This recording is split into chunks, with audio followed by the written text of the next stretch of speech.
السلام عليكم اخواتي، كيفكم؟ ان شاء الله تكونوا بالف خير. اليوم رح نسوي مربى السفرجل، ورح اعطيكم اهم النقاط لنجاح المربى ايا كان نوعه، سفرجل او غير السفرجل. اول شي رح اجيب الطنجرة انزل فيها 4 كيلوات و800 جرام من السكر، رح انزل فوقهم 3 لتورة ونص من المي. الكمية السفرجل يلي رح اساويه انا هي 6 كيلوات ونص. يعني بعد التقشير وبعد ما ننظف السفرجل من البذر والقشر، فيكن تقولوا رح يروح نص كيلو ورح يصفي وزن صافي 6 كيلوات.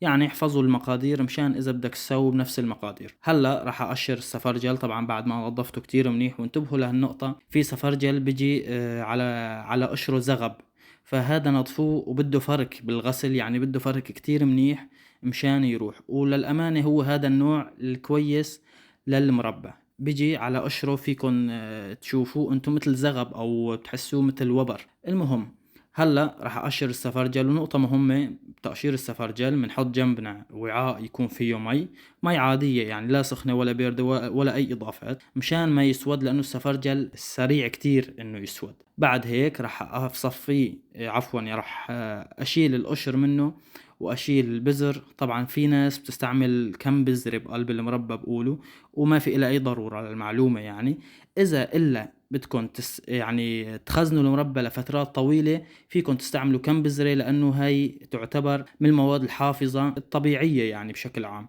هلا راح افرمه، وطريقة التفريم أنا راح أستعملها اليوم اللي هي مثل التفاح يعني، وفيكم تفرموه بالطريقة يلي بدكم إياها أنتو. بعد هيك هلأ صار عندي هون طبعا جاهز. اسود شوي ما هي مشكلة طبعا، من دون مي راح يسود أكتر بكتير يعني. هلأ كله راح يفتح بقلب القطر. بعد ما هون غلى معي القطر أو وصل لمرحلة الغليان، راح أنزل هلأ فوقه السفرجل. طبعا أنا شلته صفيته وعملت له غسلة كمان ونزلته فوق القطر.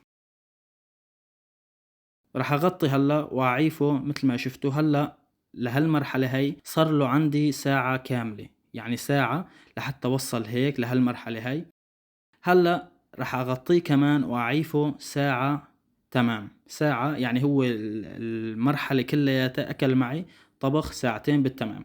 راح اضيف له عود قرفة هلا واسكر عليه. مثل ما نكون شايفين السفرجل بلش انه يدوب او بلش انه يستوي.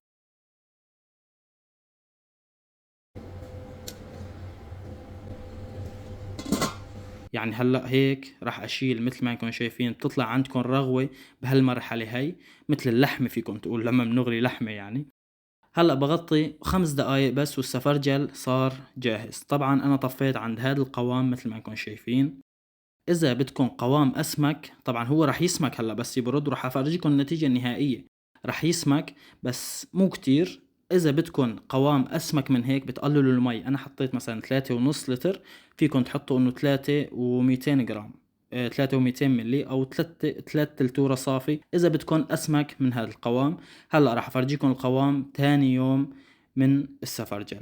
مثل ما شايفين هلا السفرجل صار جاهز. القوام هذا هو. بدكم قوام اتقل بتخففوا المي، بس السكر ما له اي علاقة. بس هيك اخواتي، هاي كانت النتيجة الاخيرة. يعطيكم الف عافية، شكرا على المشاهدة. اذا عجبكم الفيديو ووصلتوا لهون معنا لا تنسوا تسووا لايك، تشتركوا بالقناة. والسلام عليكم ورحمة الله.